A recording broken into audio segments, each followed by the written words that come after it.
everybody. Thank you so much for joining us for this next episode of the ACG Social Mixer Season 2 Show and Tell series.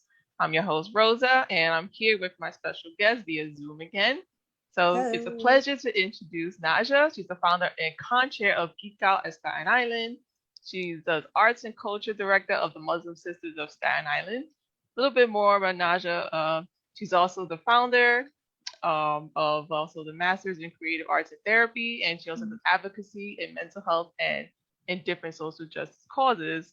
And I'm sure all that came together to create the Geek Out of Staten Island. Thank you so much for Yay. joining us. Thank you for having me. That was a great introduction for me. Yes. So anything else I might have missed or you want to add on, please share. Yeah, so I guess I'm also a poet. I love doing poetry. I'm actually currently working on a book right now. Doesn't even have a title yet. That's how much I am starting to Hmm. work on it. I am a big nerd, as you guys can kind of see, as a person who created a convention. Naming it Geek is very much my stronghold there. But I love doing art. I love being around people, and I love doing things for my community. Right, yes. And I find it such amazing, to create a geek convention. It's and I've noticed others that do sort of different types of conventions. It's all about Mhm. just that representation, Yeah. celebrating the geek culture and also the diversity and knowing that, outside of what we normally see on television or what we see in books, Mhm. geek culture can span into many things. It can span into many cultures and also take influence from one another. Mhm. No, I am. We're on the same page with that one. Yeah, for sure. Yes, I want to hear your part. I mean, tell us about when you hear geek culture and also when Mhm. you use it also for your convention with Geek Out Staten Yeah. Island. Tell us a bit about what made you want to name it that and how do Mhm. you identify yourself and how did you want to identify geek culture at your convention? Sure. So for me, when I think of geek, or at least when I was younger, I was like, "Oh, you're a geek." Ew. It's used as such a negative thing. Same with Mm-hmm. the word nerd. But as I've become more comfortable with myself and the things that I like, and being like, "Well, those are things I like, and that should be fine. Stop judging me." Yeah. I've thought of geek as being a universal term of anyone that is just overly knowledgeable or excited Mm-hmm. about something that is considered non-stereotypical, right? Mm-hmm. Whether you're a science geek, an anime geek, a comic book geek, Mm-hmm. a video game geek, an art geek, theater geek, right? Yeah. Geek to me, it falls underneath that umbrella, and that's kind of why I went with the name Geek Out, because I Mm-hmm. wanted to emphasize that we need to show up and show out, That's right. with our geekiness. It isn't something that we should feel shame about or feel, oh, I don't want people knowing that I'm a geek, or, really kind of removing that stigmatization that's in the movies or TV shows, oh, he's a geek, or they're a geek, ha ha ha, the stereotypical jocks, nerds type of thing. So I really Mm-hmm. wanted to open up that avenue by saying Geek Out to represent all forms of geekiness, not just anime, not just comic books, not just video games, but the whole umbrella. Right. Yeah, that definitely Mhm. makes sense because I feel like I have the same message too when I think of geek culture and growing up, how it was just looked upon as weak or like all you have is the brains and not the brawn and just Mm-hmm. how society, you see all these old movies from like the 80s and 90s, like Revenge of the Mm-hmm. Nerds, if you heard of it before, or Yeah, yeah. and they make the geeks of the nerds, acts Mm-hmm. and even on like sitcoms and TV shows, like it is sort of like interesting how they make them act when it's like not all geeks are like that, not all nerds are like that. And Mm-hmm. I like that you said like there's geeks and nerds in every different type of, you know, culture. Like you said, the acting culture, us with the anime comic gaming culture, so Yeah. I think it's all about now that, anime comic and gaming has become so mainstream, it's Mm-hmm. almost like a badge of honor. Like, yes, this, I'm wearing it and I'm Mm-hmm. showing it out. Like you said, geeking out. So it's such a great, convention name in itself. Thanks. Hmm. I So of try. course with that, yeah, it comes with, mentioning like we talked about that diversity in anime and tell us like Mm-hmm. how have you seen that diversity in anime shift in the time? I feel like it's shifted a lot, specifically talking about anime. I know I did not growing up. There's either like the stereotypical characters like Mr. Popo from like Dragon Ball Z, or like Mm-hmm. different characters like that that were like, even though they didn't specifically say that they were Black or Hispanic or whatever, you're like, no, I know what you're kind of coming at. And Mm-hmm. but then you also have like the honorary characters that we thought of as being people of color Mm-hmm. that weren't, like Piccolo, right? Mm-hmm. Or like, different types of characters that are usually ones that are different colored skin tones than like the mainstream characters, Mm-hmm. as kind of being like, well, technically they're not even human anyway, so they could be whatever they want, and trying to find representation through that. But I feel like in the recent years, specifically talked about anime anyway, I feel like there's been a better job within Japan's industry of actually bringing about one realistic looking people of color, not stereotypes with accentuated lips or nose or hips or different things like that, or used as like sex items, or used as being stupid or like a butt of a joke, like Mm-hmm. actual like powerhouses. And it's kind of like, oh wow, that's me, or that's them, or that's something. And it's really nice to see, because that's what the world looks like. And anime is not just a Japan thing, and it hasn't been just a Japan thing since what, early 70s, 80s, right? Mm-hmm. And now that, with technology, TikTok, all that other stuff, it's gotten so mainstream that there are people who wear anime t-shirts that don't even know what anime is, same way where people wear rock band t-shirts but don't know what rock Mm-hmm. band is on there. So, I do really appreciate that, as a Black person, as a person of color, seeing that diversity in something I really enjoy and love.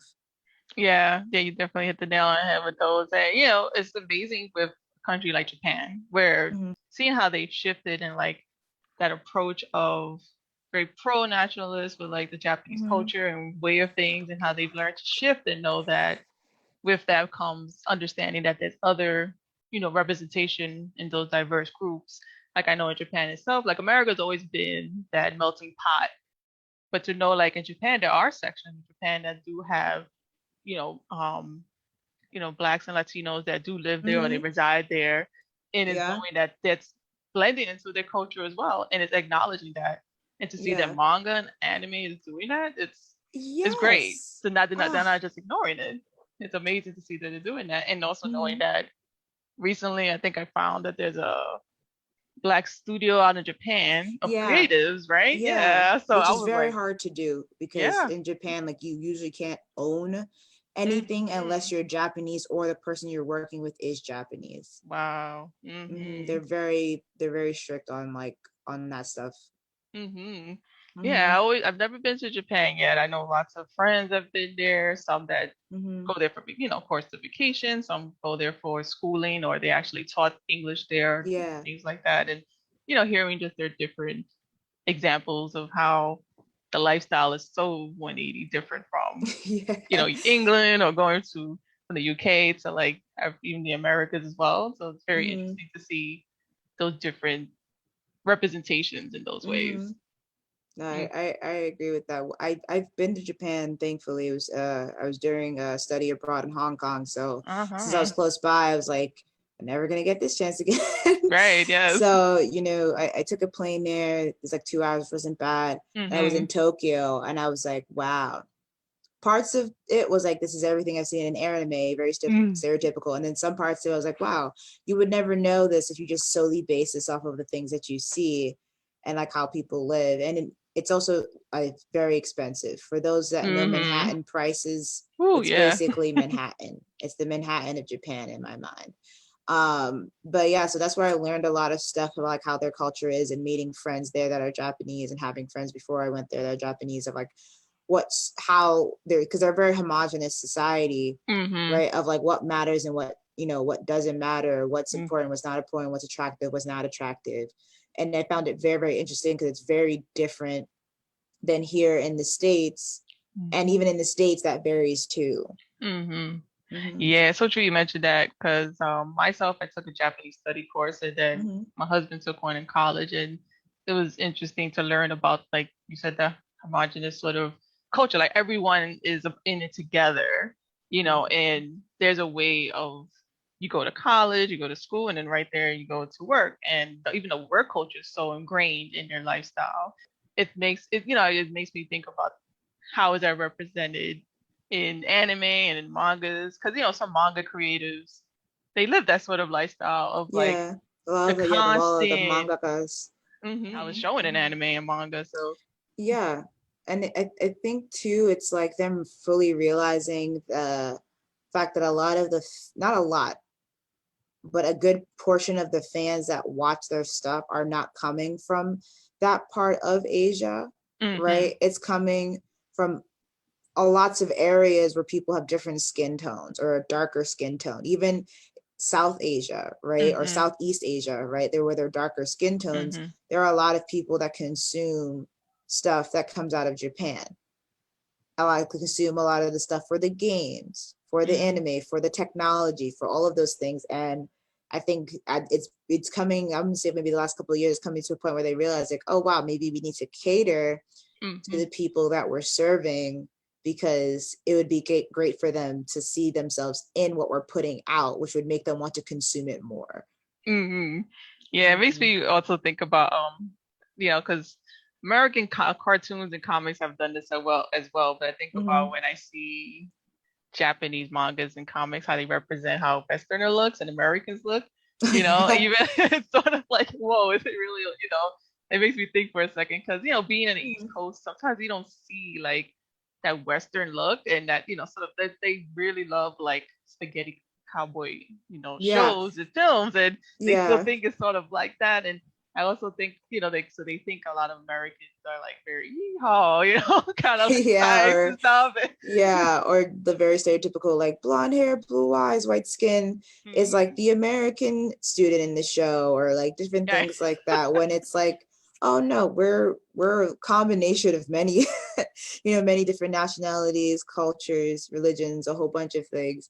And I think it's just again like having just like how we have, but like a small lens of what Japan and Japanese people are like, they also have a small lens of what hmm people in America are like, and we're all just going like this when we need like binoculars or like just a giant screen to really see what's available. Right. And the surprising part is you would think Hollywood would have that big screen, but even Hollywood doesn't see the No, lens. Their lens is like you said, so small as the well. And Hollywood, and this is clearly my personal opinion, but hmm Hollywood I think has it where they have the open window, but they close the blinds. hmm And I think that that's again, I know it's like my personal thing, but I do truly believe that with the amount of times that there are people who could have played certain roles of people of color that have gone to people who are not people of color, or have hmm not gone to people that are from that specific culture or race or nationality, and they choose someone from a completely different one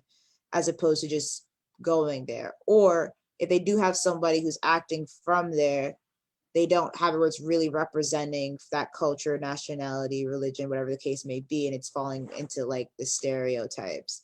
So that's why in my mind I think of it as, okay, it's not that these actors, actresses, people aren't around, because they are, hmm you're just not picking them up, Right. you know. So that's why I say they have the window open but they close the Right. blinds. Very good metaphor. I love it. It Thanks. totally makes sense, and hopefully, we're in the right path and direction to Hopefully. really expand, things. And I think also like we talk about anime and manga, I think that's become such a $1 million industry Oh worldwide. yeah. And I think that's kind of letting American entertainment realize that the way they've done things is so long. The old school way Mm-hmm. of doing things is not what this generation likes, even the future generation.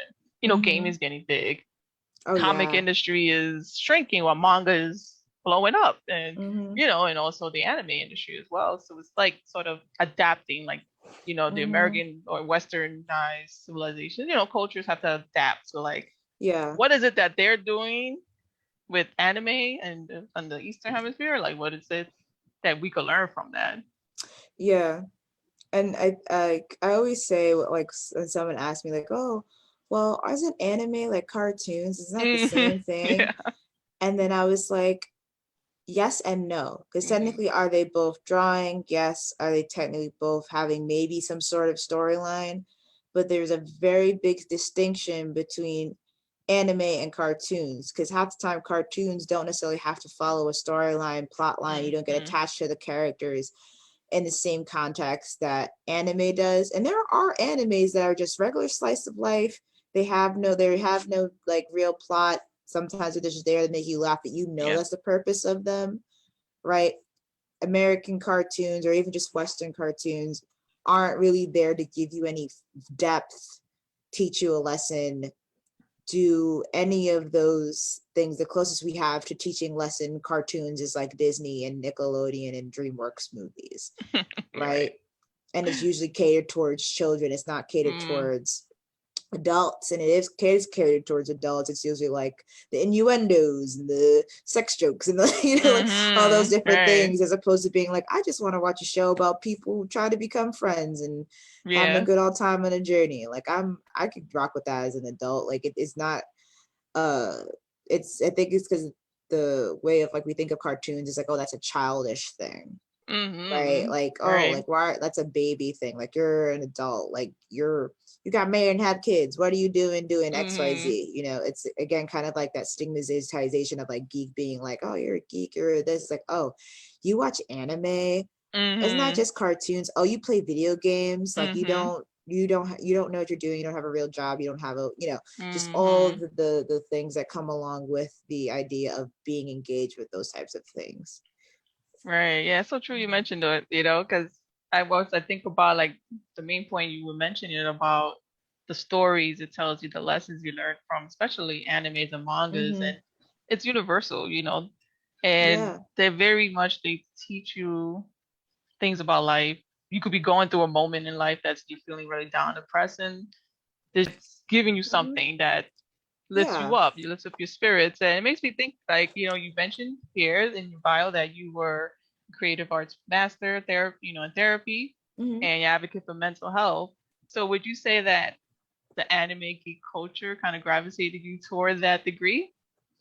I would say yes and no. I would say yes in the fact that it's a creative outlet that I did a lot, because I do a lot of drawing. So I did like try to draw like anime characters. I think Mm-hmm. 85 to 90% of most people when Yeah. they watched it when they were younger, like, I'm gonna draw anime characters. Mm-hmm. But for me, I do truly think that anime can be a source of healing for people and can be Mm-hmm. therapeutic for people, depending on what it is. Because there have been many times that I have watched an anime and I'm like, I feel like that too. You Mm-hmm. get me, Sakura from Cardcaptor Sakura. Yes.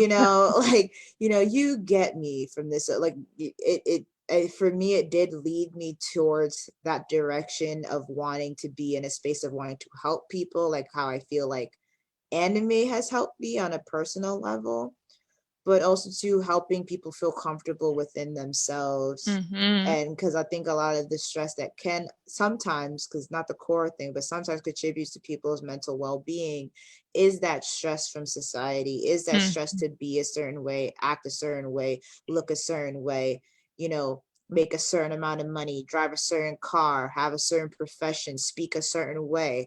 All of those components being pushed onto a person can cause you to lose a little bit of your marbles, Mm-hmm. and I think it's important to remind people that you are fine the way that you are. If you want to change you because of yourself, cool.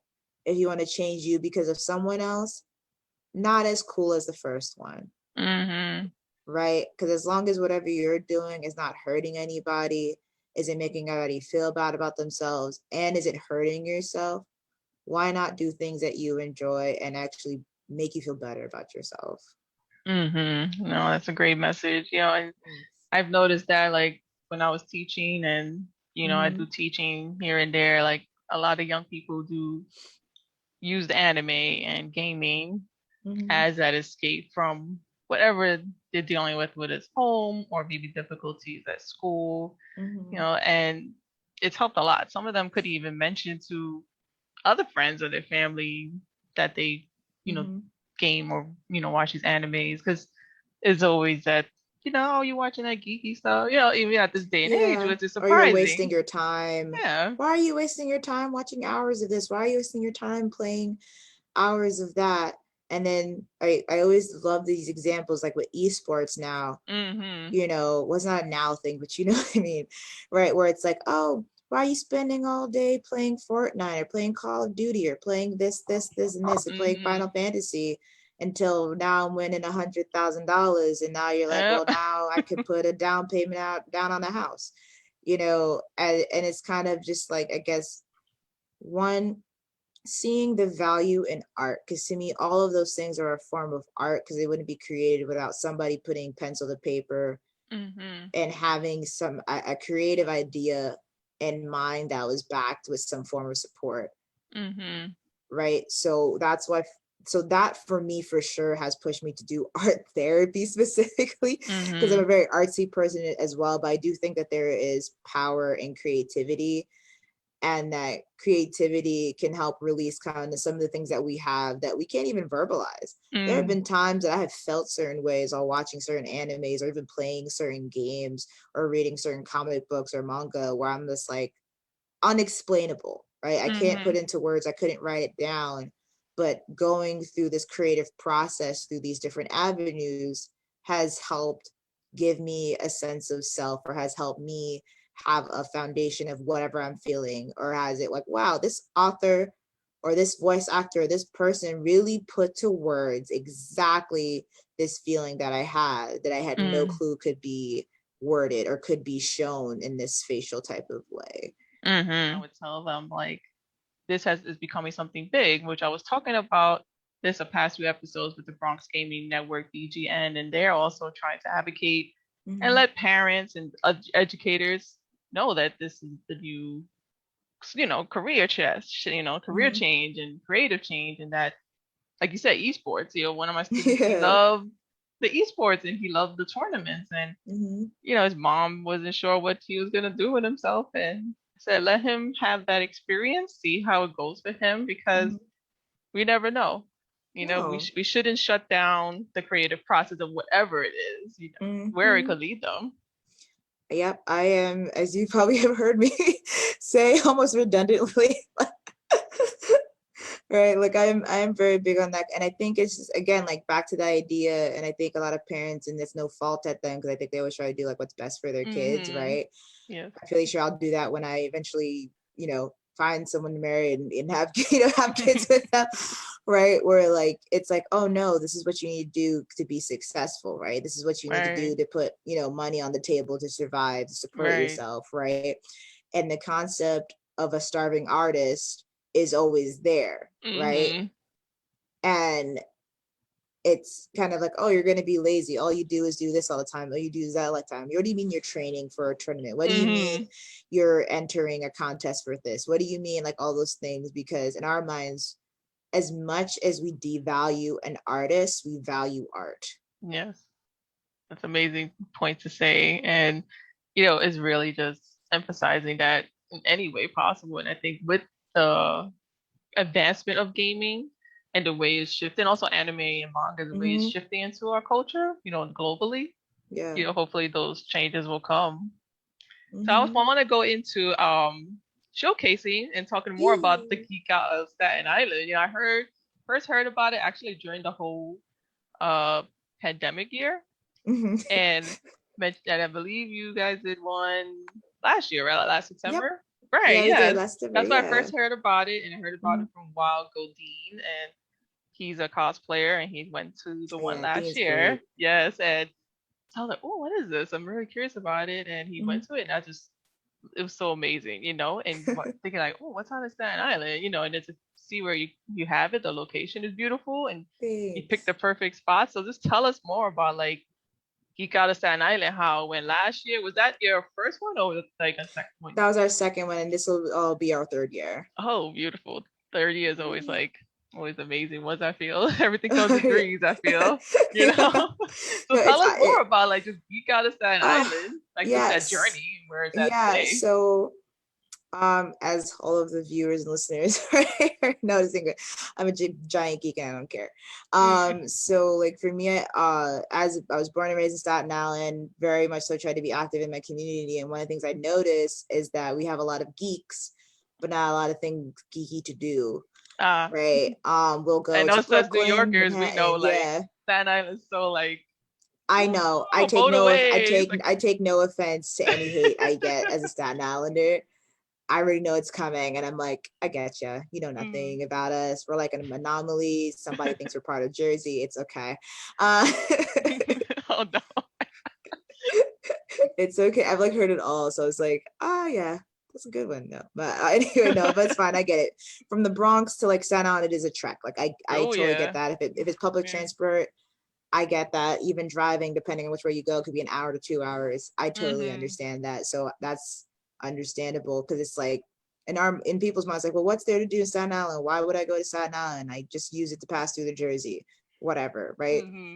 But for that was one of the reasons why I started it because I wanted Nice. people to realize that Staten Island actually has a lot to offer That's for the other good. 5 boroughs, and also too that you don't have to travel from Staten Island to Jersey or Brooklyn or Manhattan to a convention, right? Snaps to that, yes. Because it forced people in Staten Island, just like vice versa, for people to come here, it could check for us to go there, right? Most of us do go to the other boroughs because that's usually where we get other types of things that we may not see here. But I really thought it was important to give my community something here, especially since we had the space to do it. Right. So the first year was an indoor outdoor convention. So we had a building inside, had like 8 rooms. Then we had an outdoor space with like a mobile stage. So we had like a live performances. We had guests come in. We had someone who was like giant carnage with like smoke blowing out. That was like the coolest thing for me. I was running the convention and I had to stop for a second. I was like, whoa, let me talk to you. Yeah. You know, so like it really became, what other talents do we have here? What other geeks do we have here? Not just people that like attending conventions, but those who want to be vendors at conventions, but don't know how to start or can't afford to pay $200, $300, $400, $500, $600 for a weekend. And that's just for you to fend. It's not paying for a hotel or time it takes you to get over there or transportation and all those different things. Right. And in my mind, I was like, instead of people doing that, they could just do it in their, their home city and have people in their own city know about them. Right. And building that local and community network was also like another big thing for me because I have friends that vend at conventions and I have friends that are artists and that are this and that or that, and hearing them talk about the things that they didn't like about conventions or they did like about conventions, it made me really think like, well, what can I do to make these things possible, or what can I do to make things easier? So every year I try to hear both the feedback from the vendors, from the attendees, from my performers that I pay, like what their experiences are like, to figure out what's the most feasible way, as much as I can anyway, because I can only do but so much, to make it a cohesive event that you feel, one, not stressed out about because you broke the bank and now you're not going to make anything back.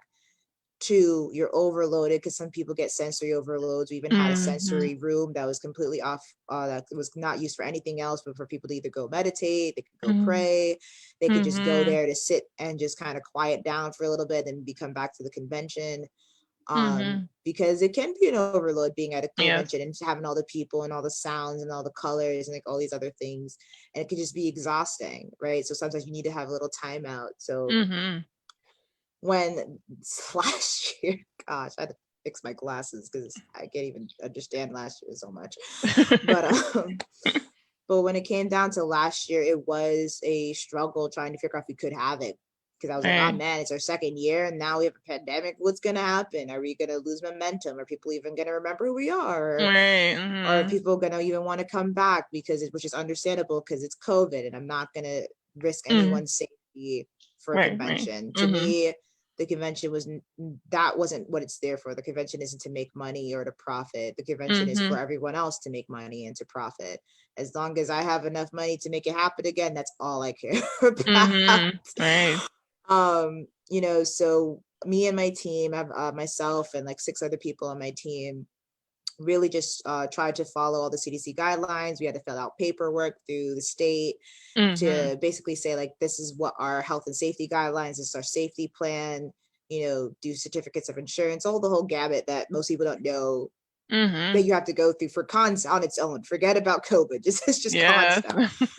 Right. So we just followed stuff closely up until, like, you know, really a month before, because we were trying our best to have it in the outdoor space because it was much safer as opposed to doing it like in the indoor outdoor that we did the first year. And since we got the okay to do it, we double check with the state about it, because we're like, if you guys are saying no, because you guys see the numbers before we see the numbers, we'll just have to tell people we're sorry, reimburse them their tickets, or if they want to have their ticket rollover, they have that option too. You know, because at the end of the day, everyone's safety is the most important. But we went, it was the time we wound up having, it was actually a really great time, because we had one of our lowest numbers in the year. At that time, we were required to wear masks. People were encouraged to take their COVID tests. We also had COVID testing information there. We had other community organizations there. We had just an assortment of different vendors. And also we had a lot of people from all over the borough, which was very shocking for me, because I was like, wait, you're coming to Staten Island from Long Island? You're coming to Staten Island from here? Oh, wow. Well, you know, great to meet you. And it was really just nice to see, one, people in a con space and feeling comfortable, and having people actually come up to me and say thank you, which confused me because I don't know what I'm being thanked for. You know, for just being able to put out the space, because we technically were, at least for the New York City area, the only convention that happened last year, and were able to happen in a safe manner, because we did do follow-up surveys, like, you know, how safe did you feel at the convention? How, you know, did you feel like your health was at risk at the convention? If you, you know, please let us know if you have any, you know, symptoms, so we can follow up with anybody else at the convention about things, you know. So we really tried our best to do things in a safe manner. And up until this point, I haven't heard anybody say anything. I haven't heard anybody say they got COVID, or they caught COVID, or somebody COVID. So it's been almost a year, so I'm assuming you're good, right? that I'm good. Yeah. No, that's so amazing. I'm so glad you mentioned all those points, from like just the COVID, all the things with COVID, how like things you've done last year when it came to creating the convention, how 180 shift it took, and like now you have to put in all these, you know, stipulations and regulations and things. And yeah, we you know, had a that sanitation was station and right. everything. Yeah, it's like so much new things you have to add on, and you know that could be costly. You know, it's costly, and you know it's also stress with, you know, people concerned about those things. But yeah, I think you did had a great team and yourself, and really just you know, took step-by-step process, which is what's so important. You know, especially in these situations. And you know, I think I gravitate with you so much when you mentioned about wanting to build a space in Staten Island and your community that's, you know, for the culture, for the geek culture, because that's why I created myself the ACG Social Mixes series, because we're born and raised in the Bronx. We have so many creatives. And you so guys many have a lot. You know, so many culture, you know, so many people in the comic culture, gaming, you know, everything. And there's no local spaces. Like a friend of mine, we talk about like the New York Expos in the Bronx, but they don't do much with it. It's like, why do they have that Expo Center there in the Bronx, but it's called the New York Expo Center? But that's like a whole spiel of its own. But you know, it's like it's a space that could be used for the Bronx. But I think for me, like just being born and raised there and knowing so many creatives, that's I wanted to make a local space there, and also go travel with it from different borough to borough, things like that, and eventually network. You know, like you mentioned, networking is so important, because I agree with you about taking those long train and bus rides, but Staten Islanders have a ferry too to like take to the Javits, and sometimes the Javits is just so crowded, and you don't have that time to network or really sit with someone and be like, wow, you're a creator, you're this, you know, let's do something, let's collaborate. Yeah, I agree, because it's so hard, because it was like, right, like Anime NYC, New York Comic Con, you know, even Brooklyn Comic Con and stuff like that, they could be so big, and there could be so many people that you can't even sit down and talk, because we had a 2 acres worth of space, right? So basically people social distance without needing to already on their own, right? You know, people were able to sit in the grass and talk with their friends, and they're able to talk to the you know, the vendors there and ask them about the things that they do. And another thing we offered the vendors is that with their getting their tables and stuff like that, is that if you're a student, you get a discount because it could be a struggle out here, right? If you're doing it with your buddy, you know, there's a combined price instead of paying for as if two of you do it individually. You know, we really try to think about what works best for the people, not what works best for the pocket, right? Yes. You know, and we had what I call our unofficial day 2, which is our virtual part that we had for the convention, where we tried to incorporate as many people from different backgrounds. We had people from Cosplay for Science who are all the way from LA who did a panel talking about what they are, what they do, and which is really cool, and just talking this about the science of different things like quirks and about different sci-fi stuff, and can this really happen in the context of reality, because they're all actual scientists. Yes. Right. So it's really encompassing the you know, different forms of you know, geeks into one. And, you know, we had Black Ramen podcast going on, and I was like, oh wow, like what do you guys do? And they're literally kind of similar in the way of what you've talked about so far for like ACG, you know, having a mixer and doing things together. And it's just a whole bunch of friends that made a podcast, and they talk about anime, and they talk about Black culture, and they do like, you know, different types of things. And it allowed people who didn't feel comfortable coming in person at that time, which was completely fine and understandable, or those who couldn't travel out to New York for the convention, to just experience it virtually from the comfort of their home. Yeah, no, it's very nice. I think with the COVID experience, it's really helped us to branch out even more in in the geek culture, and see like even our own neighborhoods, or you know, a few miles away, you know, there's a local creative out there looking to connect and network with others, and just seeing, especially with Staten Island, I'm sure it's seeing like the numbers have probably increased a lot more. Like, so now with this latest one coming up, tell us, Mom, when is that event? Also, we could go into talking about the mini events, the geek trivia, because I've seen some of the geek trivias you have going on. Open mic, which is awesome. I want to know more about that, and the photo shoot. So go into all those mini things. Sure. Geek Out Staten Island does. The convention itself is happening September 4th in person and September 5th virtually. And where's it located? So it's located in Staten Island, New York, in the Snug Harbor Botanical Garden and Cultural Center. I've been actually wanting to go there so badly. Like, it's so nice. It's beautiful. I'm like, it's what? So nice. Like a giant open field. We have 2 stages. We'll have one of our DJs that's coming. His name is DJ Senpai. Nice. We also have like Engaku Ongatsu, who's going to be live performances there. We're trying to also do like hands-on workshops. So we're actually going to be bringing stuff for people to make their own props during the workshop. And we'll also be having like painting stuff. So there's a lot going on with us. But in essence of our mini events, because sometimes it's a little bit more of my favorite ones than even the convention itself. Like right, yeah. So we've consistently, like every other month, had like a geek trivia where we have like a theme. Like we started it in our second year. Last year we had like a big like geek trivia, and like we did it on like Kahoot, and it was just like a lot of fun seeing like what people remembered and know, and people struggling, but like, no, I know the name, I just can't remember which one it is.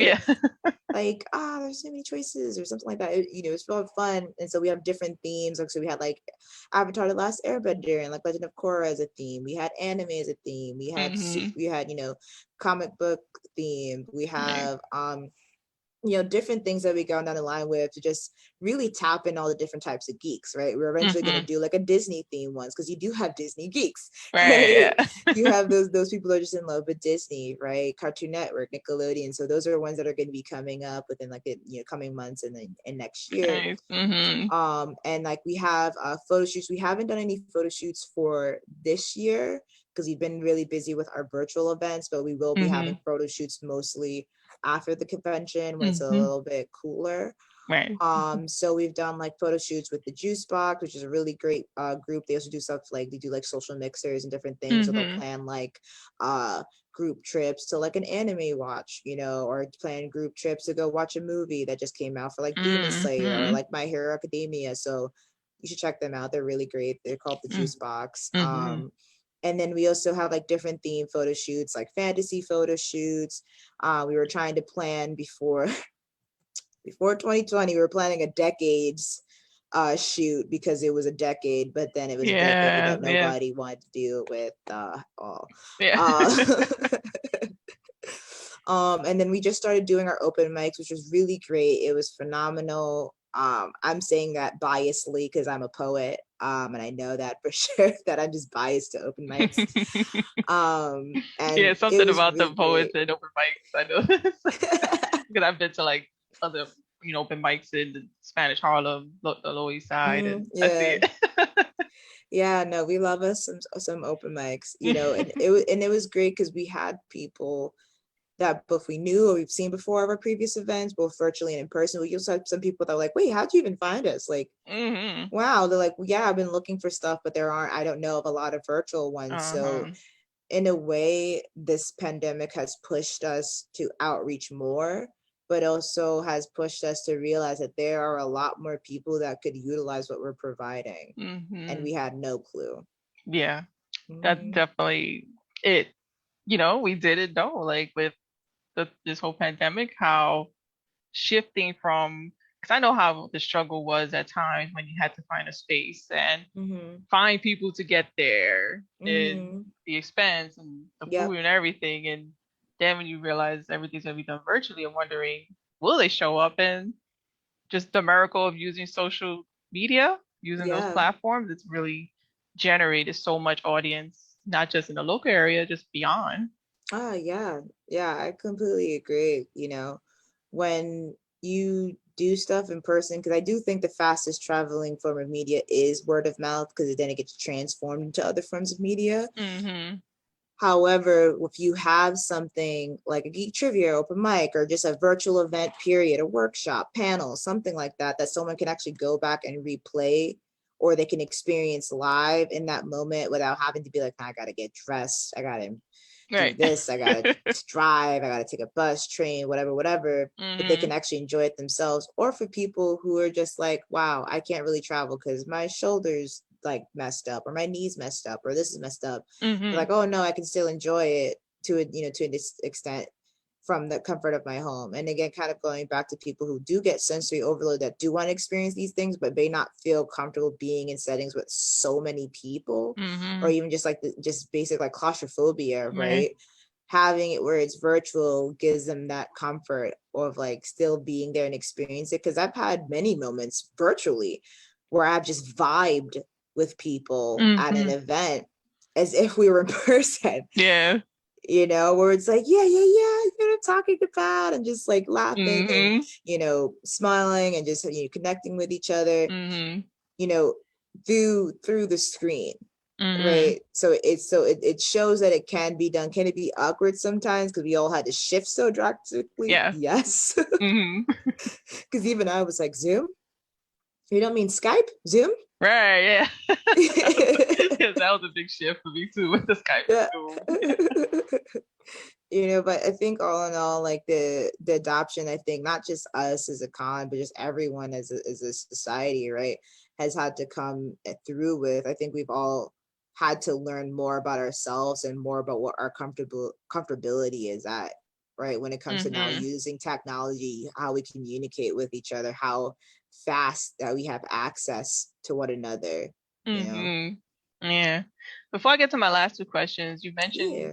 previously a couple of times about the overload of sensory and having that Mm. ability to create those spaces. I'm a special education teacher myself, and I know Oh, about nice. how it is to have students have the sensory overload, my own children as Mm. well. And, tell us more about, like, as someone that creates a convention, Mhm.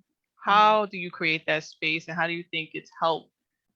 So I would say kind of like for the first year, because we were indoor outdoor, we would have a specific room that we had as like a sensory room, where Mm-hmm. it was the quietest room in Mm-hmm. the entire space. Where you and it was also the coolest room because it was hot when we first did it. It was in July, and they were like, no, Yeah. we're gonna get to September. But in that room we had where people could like, do like adult coloring books and like do other things to Mm-hmm. kind of keep their minds. They had that where we had like, modeling clay, so that clay doesn't Mm. necessarily dry right away, right? So you can just constantly mold it holding Right. your hands, Mm-hmm. different things like that. For the second year, because we were outdoors, we had it really the whole place Because even though we Mm-hmm. had a specific section for the convention, the whole place really All right, yeah. was kind of somewhere you could escape to. And if you want to have a little Mm-hmm. hideout area, you could, because there's multiple different gardens, there's a Mm-hmm. maze, there's all these different things. So we told our, our guests and our attendees that, if you want to step out from the con to go relax by the Mm-hmm. fountains or go watch the ducks or play with the, talk to the Right. turtles, or just sit by the pagodas or different things Mm-hmm. like that. There's a place called the Healing Garden near where our space is. So you can just go Mm-hmm. there and just like Yeah. look at the water, look at the swans, and just relax in those spaces. So we kind of hilariously enough had a sensory space with it Yeah. being outdoors and involved, with nature and just kind of It doing worked like out, yeah. different things like that. And we also just talk to people about like, doing breathing techniques. I do want to Nice. incorporate having a meditation class Mm-hmm. for this year's convention to just teach people like basic meditation or grounding techniques that they can utilize if they feel like they're overly anxious or panicky or just over anything. Mm-hmm. Right. So that's kind of the plan. I gotta figure out what time I'm gonna have them or if I'm gonna do multiple ones, but I do want to incorporate that because I think that's something that could be used both not just our convention or at conventions period, but I think it could be something that's used outside of that. And I think it's important that kind of like anime where it's like it's a good thing to watch and it's entertaining, but it also gives something back. Like I kind of feel like conventions should be able to do that to an extent too, where it's like, yeah, you take my money and I go to the convention and I buy all these cool things and it's a great experience, but I also want to take something that I can utilize continuously, not just in this space. Mm-hmm. Very beautiful. No, I think Thanks. I agree with that. Just being in that mindset too of like Mhm. wellness, health and wellness as well. It's Yeah. so important. Like, utilize all those. And I think I saw someone Mhm. recently on social media that does, I think it's called nerd yoga or something. And she Ooh, cosplays as like different anime characters. So she did like a fusion dance yoga I and love she that. did like some Naruto style yoga. And I'm like, I gotta get Oh to wow, I might have to find out check out about that this yoga right. class. Yeah. So I've done, Yeah. I'm a health and wellness certified yoga instructor and, Oh wellness nice. and mindfulness. And I never thought of using that, being creative, think of Hmm. that. So it's Yeah. always like finding that niche community. And I think, Hmm. incorporating it in the convention is going to be great. Yeah. No, Even the I breathing, just yeah, also. that can change a lot, right? Because your body can slow down, you become more aware of your senses, you become more aware of like your thoughts, right? And Hmm. you already know what I'm saying, but for the people that don't know what I'm saying, those are things I'm saying, right? But even too, and I forgot about this because we're doing so much stuff that I forget what it is. So we actually have somebody who also has her master's in art therapy. Hmm. She's going to be the one that's going to be doing the painting class. So she's going to be doing a therapeutic painting class. It Oh, isn't just like, nice. okay, let's paint a tree, like it's really like let's go through the process and like talk as we move through creating a piece of artwork.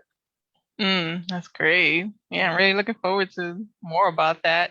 Yes. So my second to last question is with Mm-hmm. the Anime Comic Game Social Mixer, it's a network where we want to mix and mingle and bring locals together, just like Mm-hmm. the way Geek Out Staten Island is like. So tell us more of like how has that experience been when it's come to networking and Mm-hmm. where do you see it going for the Geek Out Staten Island? Sure. So networking has been a very interesting thing because our convention is underneath a nonprofit called Muslims of Staten Island, which I know you mentioned a little bit earlier. Mm-hmm. So a lot of people know Muslims of Staten Island, but not a lot of people know Geek Out at Staten Island, right? A lot of people Mm-hmm. know GOASI CON yet. So then when they hear that we have a convention, they're like, oh, convention? Like what? And I always used to be like, oh, like Comic Con, because that's what everybody knows. So Oh, it's like, right, oh, yes. so like, oh, Comic Con, people dressed up in costumes. You don't have to dress up in a costume to be there, Mm-hmm. because that's always the secondary question, right? Uh, So we've been able to network, thankfully, through our current community partners with the nonprofit, but also to going to other people's events, right? mm-hmm. Going to PowCon, Brooklyn Comic Con, going to different things and introducing ourselves and letting people know who we are and what we're about, because we never know what people are where people are coming from, or that they even know. There are many times that we don't know what's in our own backyard, and I've met Mm-hmm. many people from other conventions, even here in BlurredCon, where I'm currently, here in Virginia. I've met many people who are from the New York area that had no clue that we even existed, right? And it's our third year now. So like, I feel like this year we've done a lot more effort with trying to communicate with people, with engaging with people, to try to network with people, and also helping them understand that it's not a take, you know, like we're also giving as well. We're willing to promote their stuff, even if they aren't going to be vendors or attendees or anything like that. If they have stuff that they really want to help put out there, we have no problem supporting that, because again, it's about the people, not the pocket. Yep. I think I unintentionally made a slogan, because that's not my I always tell people, whatever you say, put on the shirt, put on a hat, right? put on a sticker or pin. Right? It's about the people, not the pockets. So Najah, I really appreciate you so much. It's such a humbling experience to have Oh, thank you and you. Geek on Staten Island share a little bit about yourself and the journey it's been, and just tell people, where can they find you? Sure. So for the convention, you can find us at GOASI_con, so AKA GOASI CON. Just look at all the acronyms and just combine it to, let us know, put it into an acronym, and that's us. That would be on Instagram, on Facebook, and YouTube. We are Geek Out at Staten Island. On Twitch, we are GOASI CON, and on Twitter, we are also GOASI CON. And if you want to find me, because I also have my own public one, I'm on EONC_designs, or EONSI_designs. Yes, I'll have all that in the description. So Mm-hmm. Najah, I thank you. I thank Thank GOASI CON as you. well, and look forward to seeing you. Look forward to you too. Thank you so much, Rosa. Thank you.